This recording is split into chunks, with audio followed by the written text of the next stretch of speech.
بسم اللہ الرحمن الرحیم۔ شوہر کے ذمے بیوی کے حقوق اور آداب۔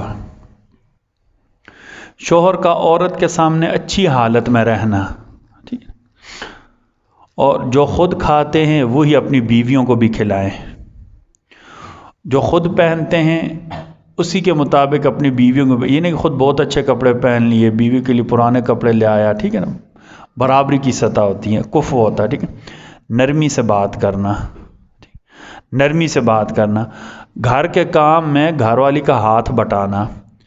نبی کریم صلی اللہ علیہ وسلم کا معمول مبارک یہ تھا کہ گھر کے کام کاج میں ازواج مطہرات کا ہاتھ بٹاتے تھے۔ جب نماز کا وقت ہوتا تو آپ صلی اللہ علیہ وسلم پھر نماز کے لیے چلے جاتے تھے، ٹھیک ہے۔ جائز وعدوں کو پورا کرنا، جائز وعدوں کو پورا کرنا، ٹھیک ہے۔